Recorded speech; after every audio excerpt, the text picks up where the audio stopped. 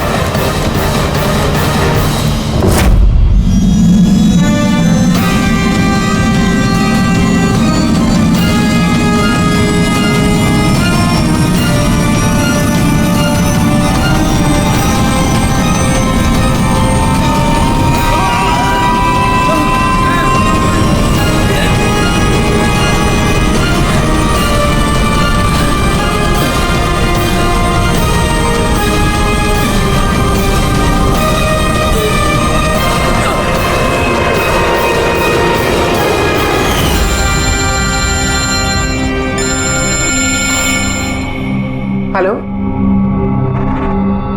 Okay, thank you sir. Sachin की वो girlfriend Deepti जो सिंगापुर में रहती है, उसका नंबर मिल गया। सचिन, क्या हुआ उसे?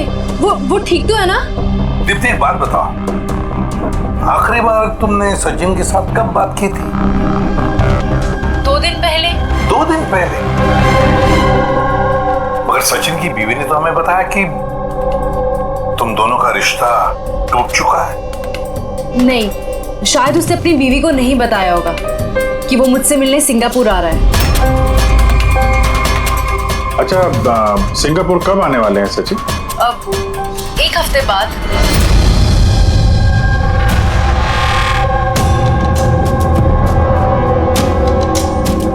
अच्छा, और क्या क्या बातें हुई तुम्हारी 2 दिन पहले?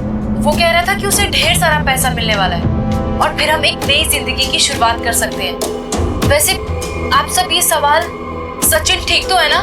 घबराओ मत, सचिन को कुछ नहीं हुआ और अगर जरूरत पड़े तो हम तुम्हें फिर फोन करेंगे। Thank you. कहीं दीप्ति भी तो नहीं मिली हुई है सचिन के साथ इस सारे प्लान में? पूरी एक काम करो, सिंगापुर पुलिस को सारे डिटेल भेज दो और उनसे कहो कि वो इस दीप्ति पर नजर रखे हैं। सर, हाँ? सचिन की वाइफ से बात हुई, उसका कहना है कि सचिन का पासपोर्ट घर पे ही है। क्या? सचिन का पासपोर्ट घर पे है और सचिन सिंगापुर जाने की प्लान्स बना रहा है? कहीं ऐसा तो नहीं कि सचिन ने नकली पासपोर्ट बनाया हो? नकली पासपोर्ट, ये डेचू नकली पासपोर्ट बनाने वालों के बारे में बहुत कुछ जानता है। फिर एक काम करो, पंकज से कहो कि सचिन का फोटो लेकर वो डेचू से मिले। हाँ? Yes sir. एक बात और, ये अगर सचिन प्लेन से कूद गया था टेक ऑफ से पहले, तो प्लेन उड़ा कौन रहा था? और सर, जब वो प्लेन से कूदा तो ये मदन, अंगद और सुमित, इन लोगों ने हल्ला नहीं मचाया, चुपचाप बैठे क्यों नहीं है? बॉस, प्लेन के गिरने पर हल्ला कैसे मचाते हैं लोग? तीनों के तीनों बेहोश थे। मगर सर, ये लोग बेहोश हुए कैसे? इन लोगों के पेट में ब्लैक कॉफी थी और उस ब्लैक कॉफी में ही नशीली दवाई मिलाई गई थी। क्या? ब्लैक कॉफी में नशीली दवा? आई एम बोर्डिंग, अभी कॉफी। Thank you. तो फिर ये जरूर सचिन के प्लान का हिस्सा था। सर, एक सवाल का जवाब अभी भी नहीं मिला है। बिना पायलट के प्लेन उड़ा कैसे? इसका जवाब है UAS। UAS, uninterruptible auto pilot system. इस प्रोग्राम के जरिए जमीन पे बैठ के हवा में उड़ते प्लेन को कंट्रोल किया जा सकता है, कहीं से भी। हाँ सर, हम लोग फॉरेंसिक लैब में रह के भी हवा में उड़ते हुए प्लेन को कंट्रोल कर सकते हैं। और इस प्रोग्राम को इसलिए बनाया गया कि हवा में उड़ते प्लेन में अगर इमरजेंसी हो जाए या हाईजैक का प्रॉब्लम हो जाए तो उसका कंट्रोल नीचे वालों के पास भी रहे। मतलब प्लेन के कॉकपिट का कंट्रोल उसके हाथ में जिसके हाथ में वो रिमोट है।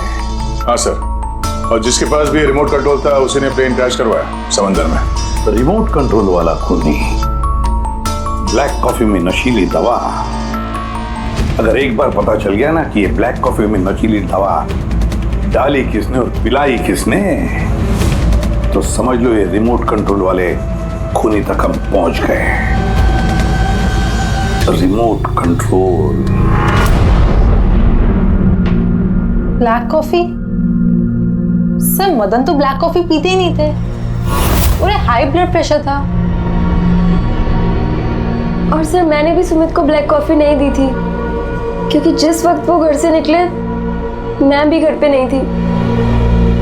देखिए, उन तीनों के पेट में से ब्लैक कॉफी मिली थी जिसमें वो नशीली दवा भी थी। आप लोग तो कह रहे हैं कि आपने किसी ने भी अपने पतियों को ब्लैक कॉफी नहीं पिलाई, तो हो सकता है किसी और ने पिलाई हो उनको, या फिर कहीं बाहर गए थे तो वहां पर पी हो। कहीं गए थे क्या? हाँ सर, उन्हें हमारा ड्राइवर रवि एयरपोर्ट छोड़ने गया था, तो शायद हो सकता है अगर उन्होंने कहीं बाहर से कॉफी पी हो तो उसे जरूर पता होगा। रवि जरा बुलाइए उसे, कहाँ है? सर जब से ये हादसा हुआ है उसने काम पे ही आना बंद कर दिया, उसने हमारे फोन भी उठाना बंद कर दिया। मतलब अभिजीत, ये रवि कल से गायब है।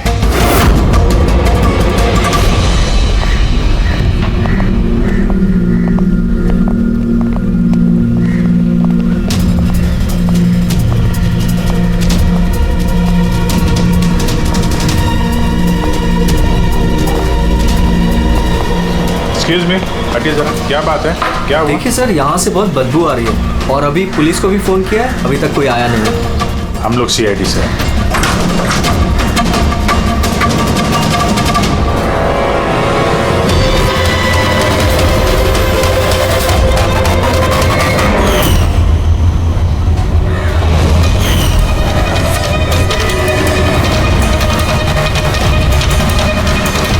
सर एक और मौत।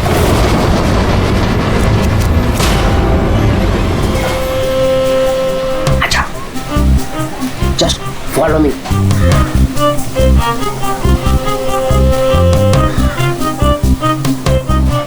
पंकज, चुपचाप मेरे पीछे पीछे चलते रहना। जब तक मैं यहाँ हूँ तुम्हें घबराने की थोड़ा भी जरूरत नहीं है। ओ ठेचू, मैं घबराता नहीं हूँ, समझा?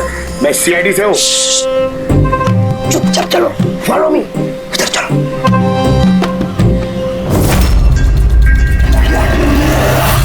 आजा पंकज।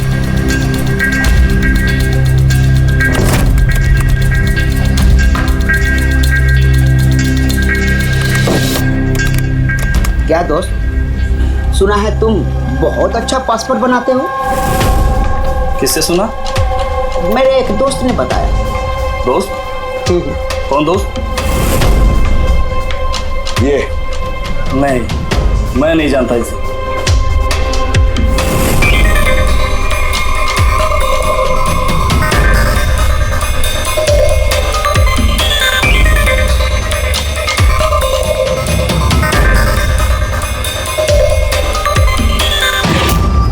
ये दोस्त है तुम्हारा? तुम्हें कोई शक है? बहुत अच्छे से जानता हूँ इसे मैं। इसका पासपोर्ट भी रेडी पड़ा है, बनकर मेरे पास। अरे वाह, फिर तो मेरा भी पासपोर्ट बन जाएगा ना? बन जाएगा, लेकिन 2 पेटी लगेगा। अरे यार देता हूँ ना 2 पेटी। बोल क्या चाहिए? देखो 2 पेटी आम चाहिए, 2 पेटी सेब चाहिए, क्या चाहिए? ए शाने, 2 पेटी मतलब 2 लाख। 2 लाख? 2 लाख। चलिए बता, नाम क्या लिखना जरा पासपोर्ट पर? Sub inspector Pankaj, CID। CID? हाँ, CID।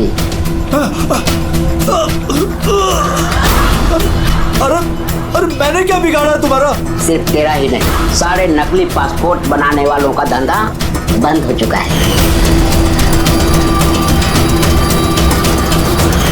जो सवाल मैं पूछूंगा ना, उसका सीधे सीधा जवाब दे, वरना 2 लाख उठक बैठक कराऊंगा यहाँ पे तुझे, समझा? पूछो क्या पूछना है? ये अपना नकली पासवर्ड लेने कब आने वाला है? पता नहीं। पता नहीं? आज शाम को। देखा पंकज, ढेर चुका कमाल। सर, रवि के घर से जो बॉटल मिली है उसमें वही नशीली दवा है जो साड़ू के सर को ब्लैक कॉफी में मिली थी। इस रवि के अलावा और किसी के उंगलियों के निशान मिले उस बॉटल पे? हाँ सर, रणदीप के।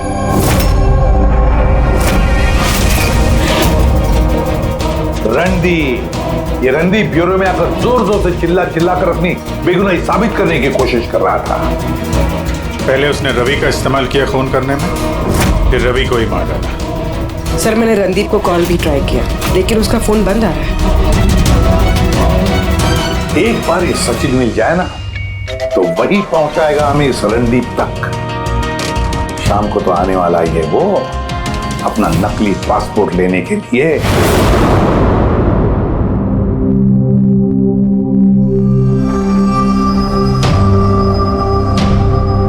मेरा पासपोर्ट रेडी है।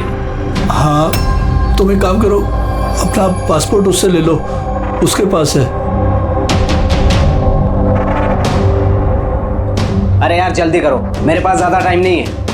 सही कहा तूने, तेरे पास तो बिल्कुल भी टाइम नहीं है। बस ये फोटो चिपका दूं? ये क्या मजाक है? मजाक नहीं है, ये सीआईडी का तोहफा है। सीआईडी? बता, वो प्लेन क्रैश कैसे किया था तूने?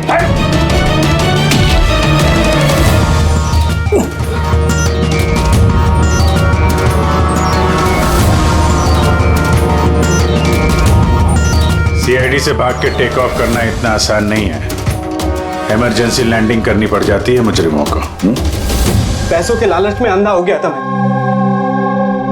इस काम के लिए मुझे 50 लाख रुपए दिए गए थे, लेकिन सर मुझे पता नहीं था कि वो लोग मारे जाएंगे। पैसे किसने दिए थे तुझे, ये बता। सर मुझे नहीं पता, मैंने सिर्फ एक बार बात की थी उससे। पंकज, जरा इंटरनेट पे देखो, इस रणदीप का कोई इंटरव्यू वगैरह है क्या? सर, मिल गया। मैं अपनी कामयाबी का पूरा श्रेय अपनी कड़ी मेहनत और सच्चे लगन को देता हूं। इस दुनिया में कुछ भी नामुमकिन नहीं। मैं कहां था और कहां आ गया। सर ये उसी की आवाज है सर, आई एम श्योर ये उसी की है। आवाज रणदीप की और वाइल पे उंगलियों के निशान भी रणदीप के। रणदीप,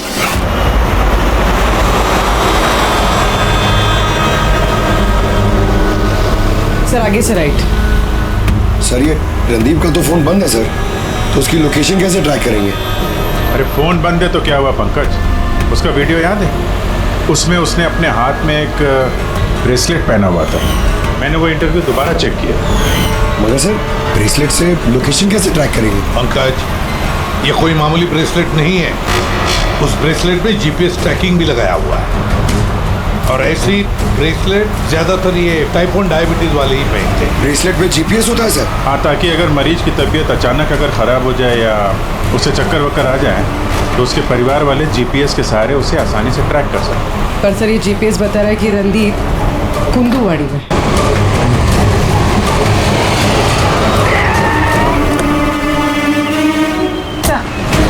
यहीं कहीं, यहाँ पर।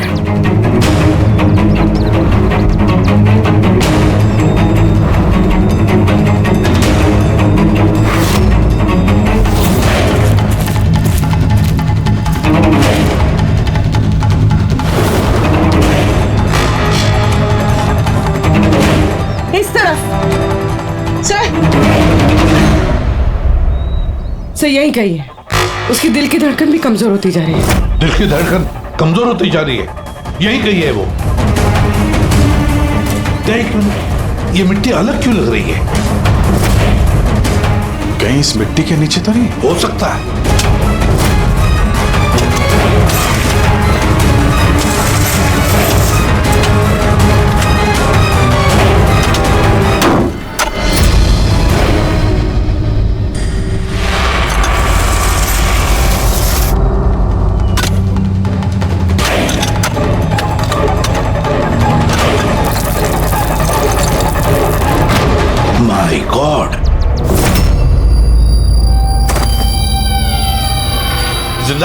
अच्छा,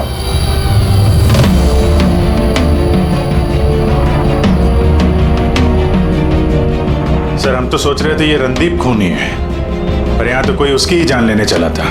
सर मुझे नहीं लगता कि रवि का खून रणदीप ने किया होगा, क्योंकि ब्यूरो से निकलने के बाद उसकी ब्रेसलेट की लोकेशन यहीं पर थी, वो और कहीं गया ही नहीं। मतलब जिसने भी सचिन को पैसे दिए वो रणदीप नहीं, कोई और ही है। लेकिन सर आवाज तो उससे की थी, उसने खुद पहचानी है। तो ये आवाज बदल के बात करना कोई बड़ी बात नहीं है, और आजकल सर ऐसे ऐसे मोबाइल ऐप्स आए हैं जिसके जरिए कोई भी किसी की भी आवाज में बात कर सकता है। तो फिर कौन है वो जिसने रणदीप को फंसाने की कोशिश की? है कौन वो जिसने ये आवाज बदलने वाला ऐप इस्तेमाल किया?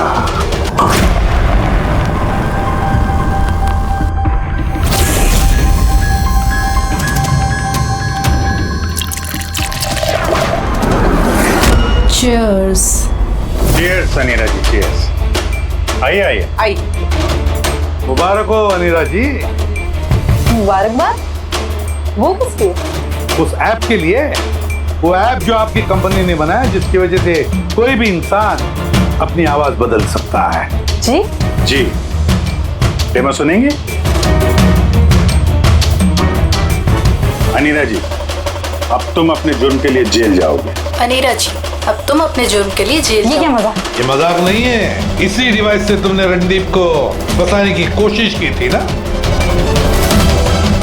पूर्वी, अरेस्ट करो इसे। चलिए madam.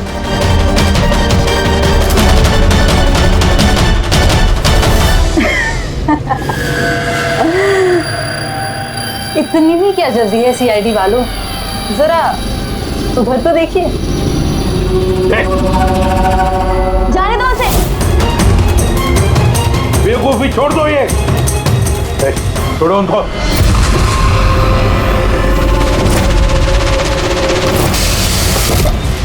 My God!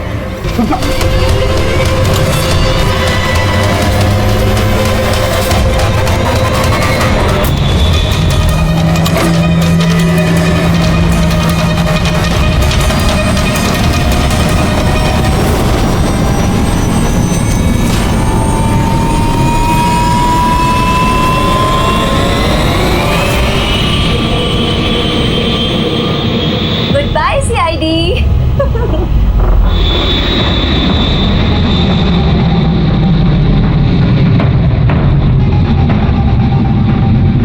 Well done, girls.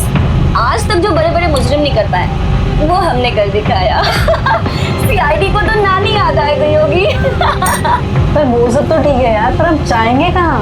Original plan तो ना चौपट कर दिया। सोचते हैं कोई ना कोई मंजिल तो मिल ही जाएगी।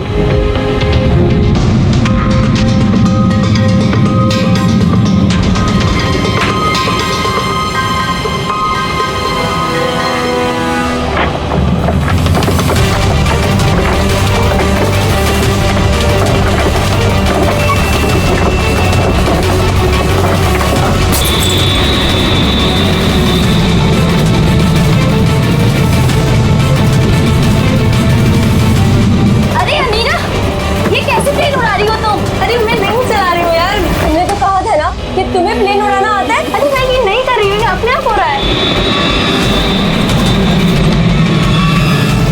ओह नो, प्लेन तो नहीं उड़ा रहा।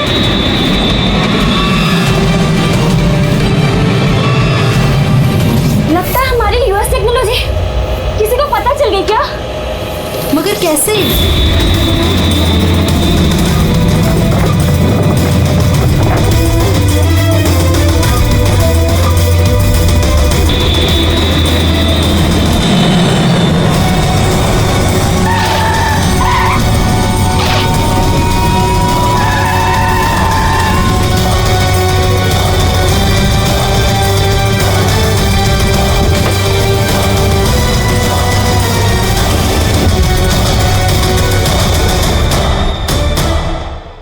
आइए।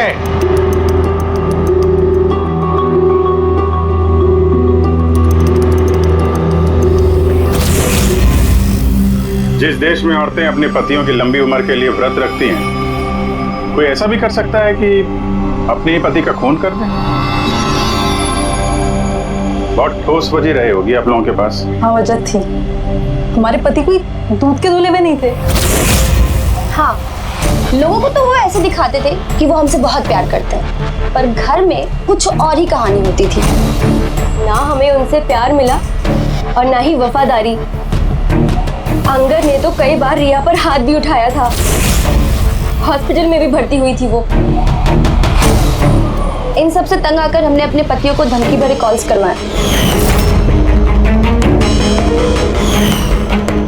और सोचा मौका अच्छा है तो हमने उन्हें मरवा दिया।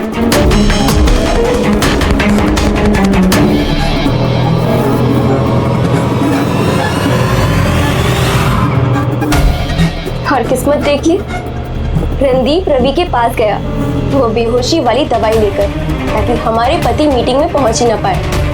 और ये चीज भी हमारे काम आ गई। तो रवि की वफादारी का फायदा उठाया तुमने, हाँ? फिर तुम लोगों ने रणदीप को जमीन में गाड़ दिया ताकि हमें ऐसा लगे कि वो जुर्म करके फरार हो गया है। पिंजरे में बंद घुटन भरी जिंदगी जीने का कोई फायदा नहीं था। हमें आजादी की हवा में सांस लेनी थी। आजादी की हवा में सांस लेने के और भी तरीके होते हैं अनीरा जी। पति को मारना सबसे गलत रास्ता। सही होता अगर तुम पतियों से अलग हो जाती, लेकिन नहीं, तुम तीनों ने ऐसा रास्ता चुना जो तुम्हें घुटन भरी जिंदगी तक ले जाएगा, और वो भी जेल की सलाखों के पीछे।